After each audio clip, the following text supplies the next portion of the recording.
नमस्कार, आप देख रहे हैं सुदर्शन न्यूज। आपके साथ मैं हूं शुभ्रा सुमन। भारत की स्वर कोकिला लता मंगेशकर का मोदी की तारीफ करने के मामले में अब शिवसेना और बीजेपी भी इस मामले में कूद पड़ी है।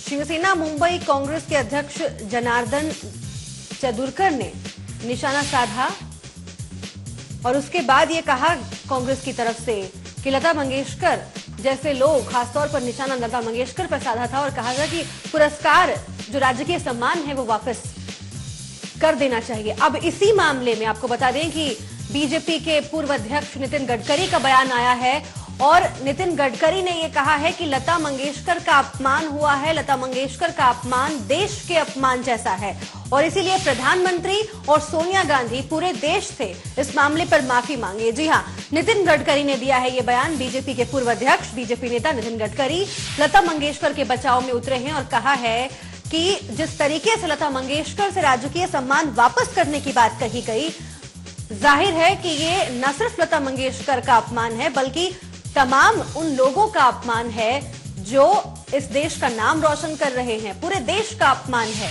लता मंगेशकर को बोलने की आजादी है, ये उससे कोई नहीं छीन सकता और इसीलिए इस बयान के बाद कांग्रेस लता मंगेशकर से माफी मांगे, सोनिया गांधी और प्रधानमंत्री मनमोहन सिंह पूरे देश से माफी मांगे। ये बात कही है नितिन गडकरी ने। जाहिर है कि इस पूरे मसले पर जो राजनीति है वो पहले से ही तेज है।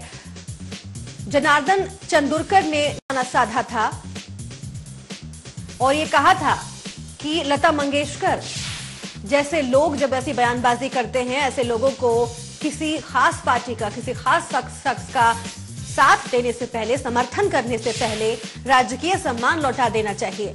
अब उसी बयान को लेकर विवाद हो गया। कहा जा रहा है कि प्रधानमंत्री और सोनिया गांधी इसको लेकर माफी मांगे।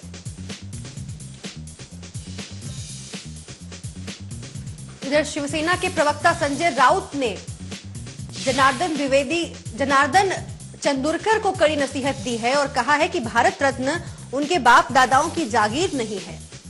उन्होंने कहा है कि सरकार तय करती है कि किस क्षेत्र में भारत रत्न देना है।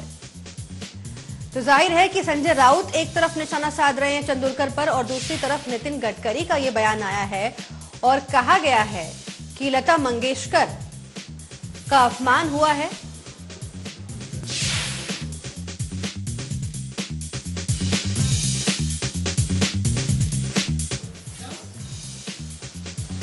तो आइए आपको सुनवा देते हैं कि नितिन गडकरी ने इस पूरे बयान पर, जो बयान अगर चंदोरकर की तरफ से आया था, इस बयान पर प्रतिक्रिया देते हुए किस तरीके से कांग्रेस पर निशाना साधा और माफी मांगने की बात कर डाली। क्या लता मंगेशकर जी कोई अधिकार नहीं है कि देश का प्रधानमंत्री कौन बने?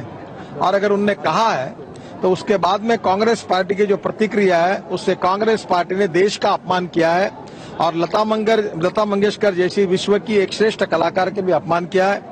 मैं सोनिया गांधी जी से और मनमोहन सिंह जी से मांग करूंगा कि तुरंत इस बात में अपना स्टैंड क्लियर करें और देश की जनता की माफी मांगे, ताकि इस प्रकार के गैर जिम्मेदार बयान कांग्रेस पार्टी ने देकर देश का भी अपमान किया है और एक श्रेष्ठ कलाकार लता मंगेशकर का भी अपमान किया।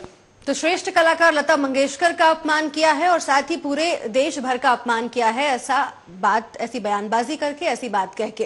इससे पहले आपको बता दें कि कांग्रेस के नेता यहां तक कह चुके हैं कि आखिर लता मंगेशकर को जानता कौन है, आखिर क्यों लता मंगेशकर ने ऐसी बात कही। कुछ लोगों ने यह सलाह दी कि लता मंगेशकर के बयान को बहुत ज्यादा गंभीरता से ना लिया जाए। कुछ लोगों ने यह कहा कि ऐसे सेलिब्रिटीज को बयान देने का हक नहीं है क्योंकि ये तो वोट डालते ही नहीं है। अब जाहिर है कि किसी एक खास बयान पर इतनी चिढ़ क्यों, आखिर क्यों कांग्रेस पार्टी की तरफ से बार बार ऐसा बयान आ रहा है और उस पर अब बीजेपी ने भी पलटवार करना शुरू कर दिया है। माफी मांगने तक की बात कही है नितिन गडकरी ने।